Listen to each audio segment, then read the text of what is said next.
One of our central points from our discussion of the creation stories is that we as humans are made in the image and likeness of God. That is a great gift, a great blessing, as we discussed in the last lecture. But it's also a great challenge, and it's a challenge that really makes up the core of the 4 stories of the rest of primeval history that we'll focus on in this lecture. So first of all, let us think a little bit more about what it means to be an image. To be made in the image means that we're made in the image of something else, that we are not number 1, but we are number 2. And we must take that up as a spiritual challenge, to be made in the image of God. As we'll see in our difficulties in creation, that was a challenge that humans sometimes, rather than trying to emulate God, they actually wanted to be God. And this got Adam and Eve in their difficulties. And in the 4 stories that make up primeval history, the story of Cain and Abel, the story of the mysterious Nephilim, the story of Noah, and finally the story of the city and tower of Babel, we see this great struggle in trying to be image, and at times rejecting that in order to be first rather than second. This is always a failed attempt, as humans constantly need to learn this lesson, that we must recognize the beauty of being made in the image and likeness of God, rather than wanting to control everything ourselves. So our first story then that we have is the story of Cain and Abel. This takes place then in chapter 4.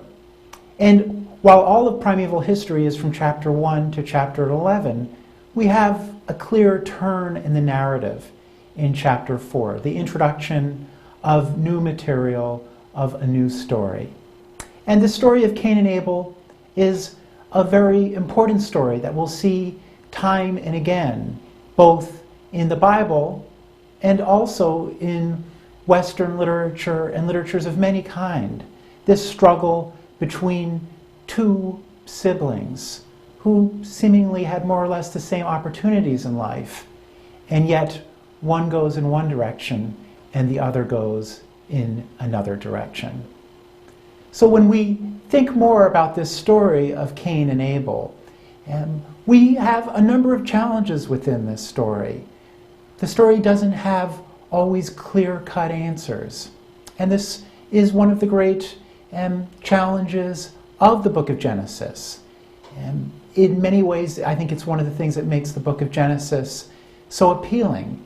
Because when we look at our own lives, we see that there isn't always a perfect narrative arc. Things don't always finish perfectly clear. And we need to pray about these things, we need to grow into these things, we need to accept limitations. So we see the same thing within these stories, that we don't always quite understand God, and perhaps we're not always meant to understand God perfectly, but we can always return to what it means to be made in the image and likeness of God. So this then becomes quite clear in the story of Cain and Abel. The story gives us a good bit of background about Cain, and we hear about Cain as someone who works the soil, as someone who brings a gift to God, and God accepts that gift. At the same time, then, we hear the story of his brother Abel, a very different character. And the name itself, Abel, which comes from the Hebrew Habel, more we can see as meaning kind of mist or vapor, something that's very fleeting. So we have a foreshadow in the very name itself as to the significance of Abel. Now, Abel is someone who works with flocks. So this is important for us, and we see that this is something that is going to make him appealing to Israelites. For the most part, Israelites were people living in the highlands of Palestine, between the Jordan River and the Mediterranean. They were noted for being shepherds, for having great flocks. And we can think of significant figures like King David, who started off as a shepherd. And we can even look at the New Testament, where we have shepherds receiving the announcement of the birth of the Christ. So shepherds are important people. At times even a roe, a shepherd, will be synonymous for being a king. And so therefore Abel is someone who will be appealing to Israelites. And Abel is also is an appealing figure seemingly to God, because Abel makes a gift of his work, a gift from his flock to God, sacrifice to God, and this is somehow more pleasing to God than Cain's gift. This gives us some of the difficulties of the text. We can't quite figure out why one gift is more important than the other. And within this, from our human perspective, we see a certain amount of perhaps capriciousness in how God is depicted here. And this gives us time to maybe pause and reflect a little bit on our Catholic biblical interpretation. And so we have already noted the dangers of fundamentalism, where if we think that every word was written directly by God, whispering into someone's ear, then a passage like this can be very troubling, as we don't really understand why God prefers one gift to another. But if we see that this is more a case of inspiration, and that perhaps God cannot always be perfectly understood by Scripture, because it's going through the medium of humans, which are not perfect, then we can accept the perhaps difficulties in this story, and we can allow God to be God, and reflect more on what it means to be made in the image and likeness of God. And so we see then that Cain is very jealous of his brother, as his brother's gift is something that pleases God, and seemingly his gift didn't please God as much. He starts dwelling on this and becoming more and more concerned about this, and ultimately he decides to eliminate his brother. And here is where we perhaps see the introduction of sin. That these feelings that Cain had weren't necessarily, they weren't probably good things, but they were very human things. We've all felt some jealousy. We've all wanted perhaps other people's gifts. But when Cain then decides to eliminate his brother, we see the great burden of evil coming into this story, and sin and becoming very strong within the story. Cain goes ahead and does this and is justifiably rebuked by God. And ultimately, Cain's profession of working the land also becomes Cain's curse. And so we hear that the land is cursed for Cain. We see that this Arabah, this Adamah, this land which was so important to Cain, becomes something that's a great difficulty. But once again, we see that we have a God that's full of mercy, a God that's full of love, a God that's always trying to work goodness in our lives.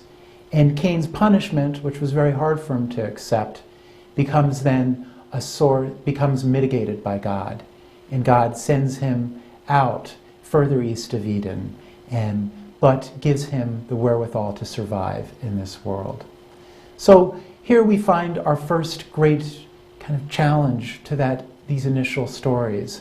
We find someone who starts trying to take the decisions of life and death for themselves, rather than simply try to act in the image and likeness of God. We've seen a God who's very creative, a God who's giving, a God who's good, and within Cain's actions towards his brother Abel, we see the opposite, and therefore sin and the need for some type of redemption in Cain. So that's an important pattern for us to be aware of. That first we have creation. Creation is good, always good, reflecting God's goodness. And then we find the need for redemption after sin. But we must be very careful to see how this pattern works. First goodness, then sin. Not first sin, then goodness. From this story, we move on to one of our most famous stories in all the Bible, and that would be the story of Noah. A story beloved by many. We see lots of depictions of this in artwork, lots of depictions of this just in contemporary cartoons and all types of things like that. And yet this story also has very important lessons for us, and we must try to think about this story. But I'm jumping ahead of myself. I almost forgot our second story, which is the Nephilim. A very short story, but once again a story that has something to offer us. So let me quickly read this story that we find in the first 4 verses of the book of chapter 6 of the book of Genesis. We hear, "When men began to multiply on earth, and daughters were born to them, the sons of heaven saw how beautiful the daughters of men were, and so they took for their wives as many of them as they chose.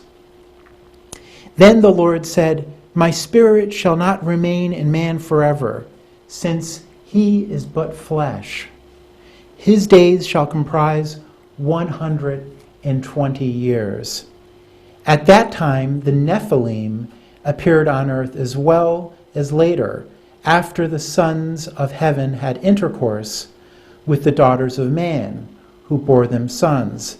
They were the heroes of old, the men of renown." So we have a very short little story here, one that perhaps many of us have never really given much thought to. And within this story of the Nephilim, we see some significant challenges. We find 3 Hebrew verbs that dominate this passage. We have the first Hebrew verb of wayiru, they saw. The next Hebrew verb of wayikahu, they took.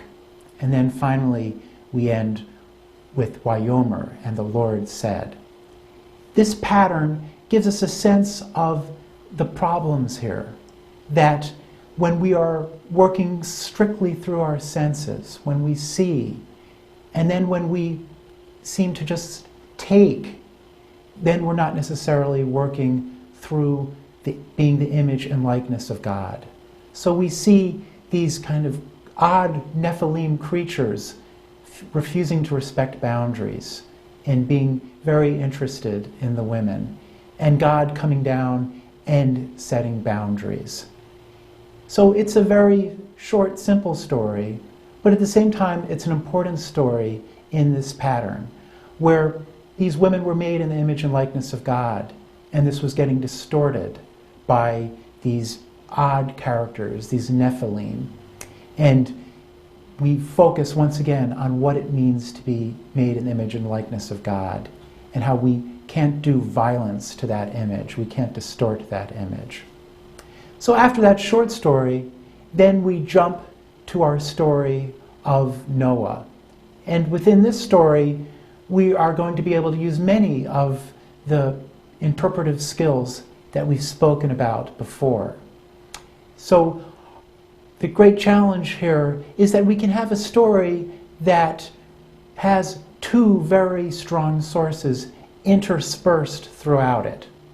So before this, we've looked at stories of creation laid next to each other, like the first creation story and the second creation story. But one was a P story that we opened with, and then we had the J perspective, both in units that were self-contained. But within the Noah story, we find verses that contain, at times, the P perspective, and other verses that at times contain the J perspective. And this shows the great importance of studying Scripture, to understand what's truly going on here, and to try to gain from this as much perspective as we can get, to see what that final editor, that final priestly editor, wants us to understand about humanity in this story of Noah. So the story of Noah follows up right after the Nephilim story. We see it continue. So in one perspective, we can see the Nephilim story about the problem of women and the Noah story starting in verses 5 through 8 as the problem of men. And one of the initial problems that we face in this story is the problem of violence.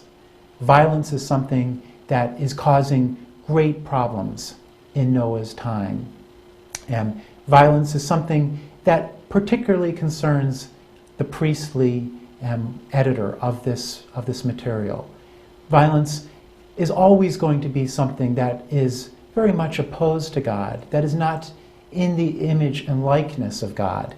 And so we need to therefore see how serious this is and reflect on trying to act more like we are in the image and likeness of God. So this is the great struggle that we find in Noah's story and in Noah's time. Therefore, we see that it really kind of culminates the first half of primeval history. In the first half, now, we can see the stories that have predated this. We hear about how creation is made in chapter 1. We hear a second story of creation that also involves sin, as Adam and Eve take from the tree of the knowledge of good and evil. And we move on to hear about another sin in terms of Cain killing his brother Abel. And finally, we have this sin in Nephilim and not observing the boundaries that God has put around them and ultimately distorting women and seeing and taking women for themselves rather than in any way trying to think about what it means to be made in the image and likeness of God. Finally, this first half, I would say, of the primeval history concludes with the specter of violence that Noah is facing. And yet, in spite of all these difficulties, God finds in Noah someone who is good. And so Noah then represents for us a new beginning, a new way of being human, and a new chance to follow God and think about what it means to be in the image and likeness of God. So we see a clear parallel then between Noah and the first creation story about Adam. Both of them start off then in a positive sense. Now, obviously, we have this kind of difficult material about the earth being destroyed. We wouldn't want to read too much into that. So once again, we have to distinguish this from science and understand that this is about creation. This is about how God wants the world to be, rather than exactly how something happened.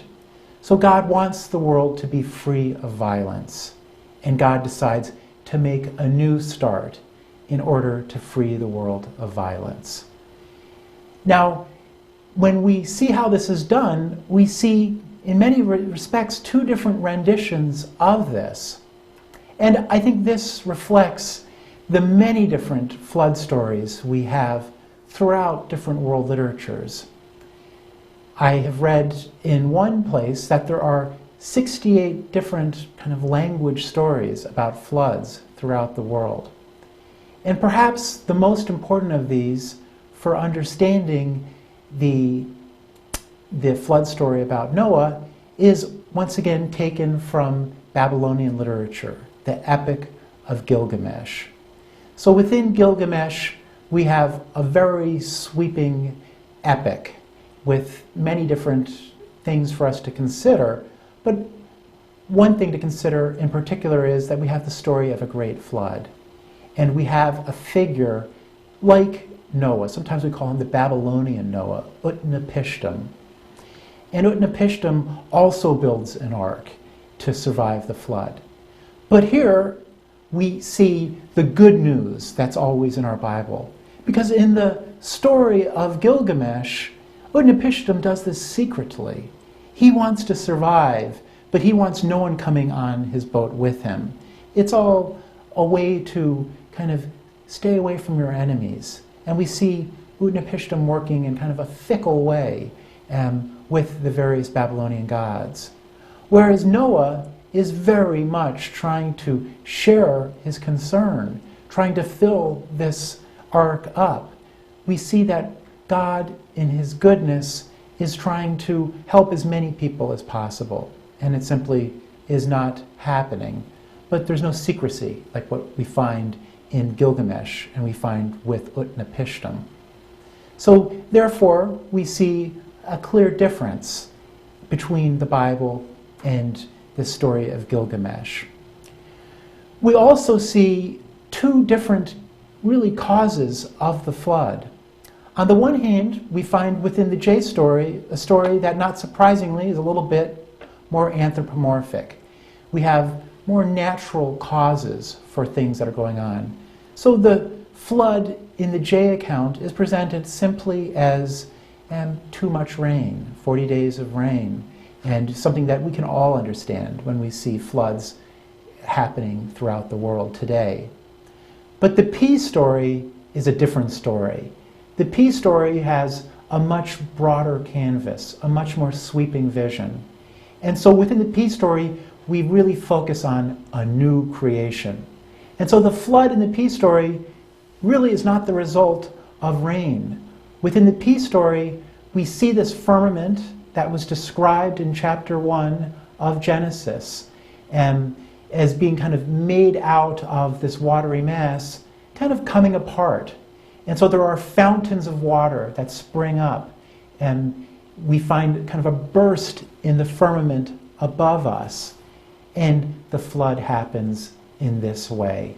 So this is important for us to see two different things going on within this story, and ultimately this whole new creation.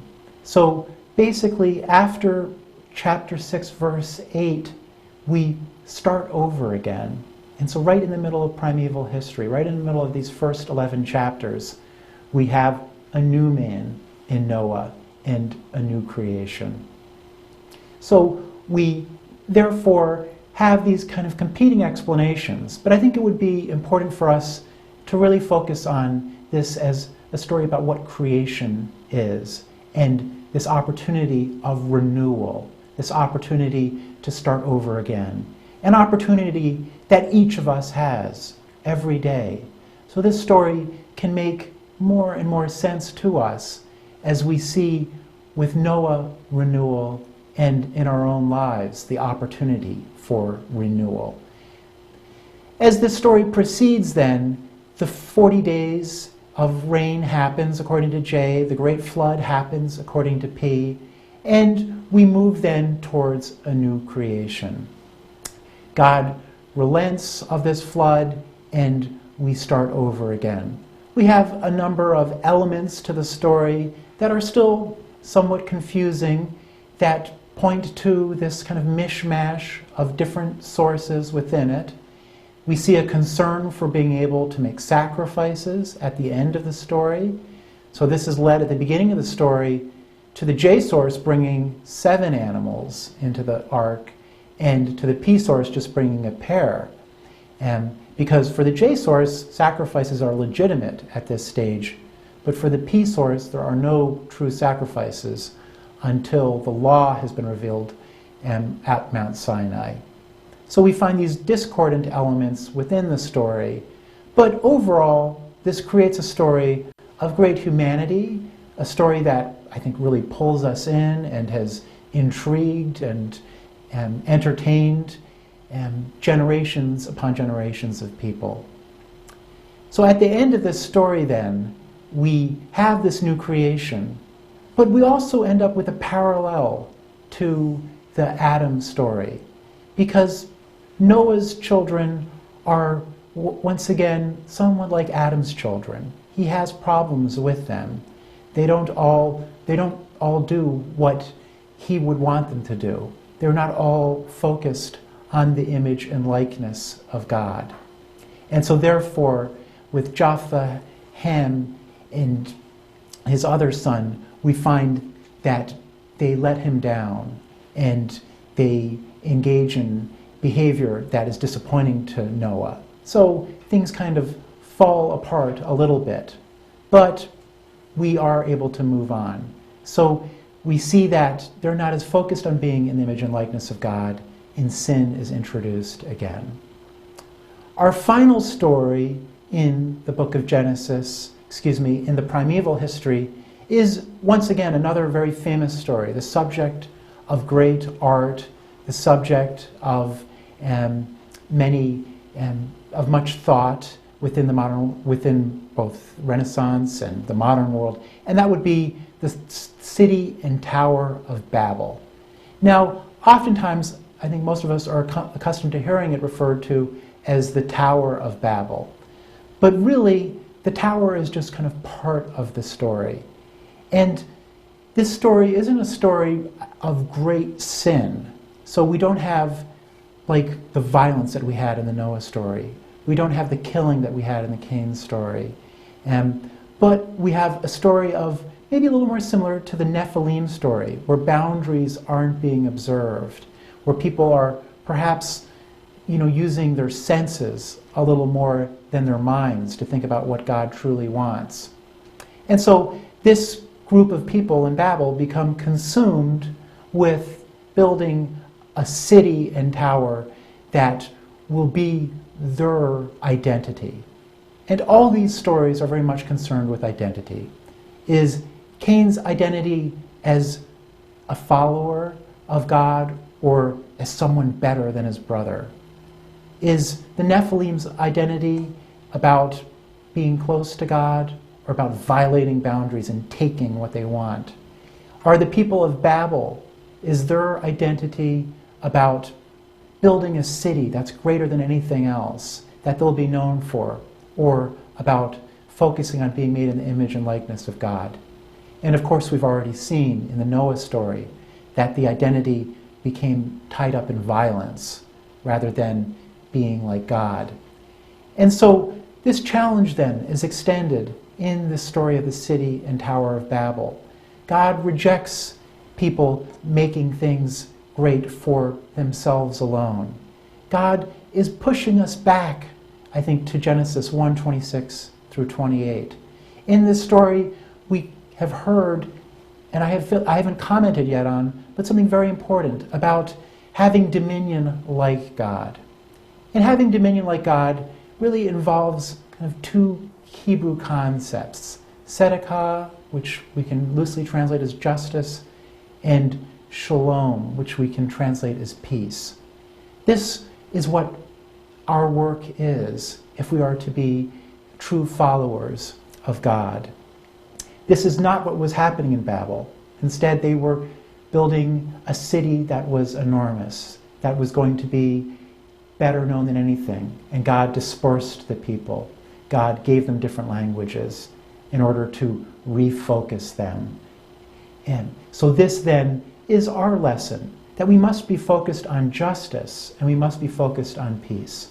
I think ultimately this is more a focus of a care for creation rather than a self-interest.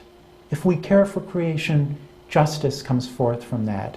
If we care for peace, justice will come forth from that.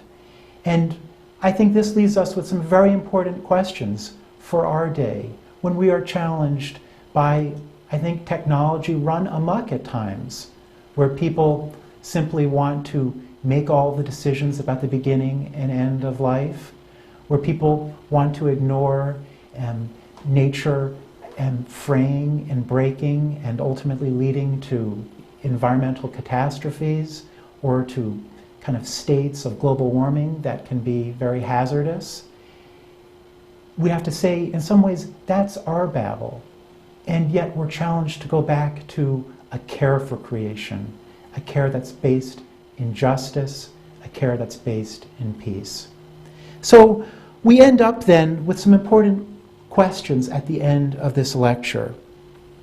We see that all four stories have an element of sin to them. some explicit, some implicit. And how do these stories make sense in our day and time?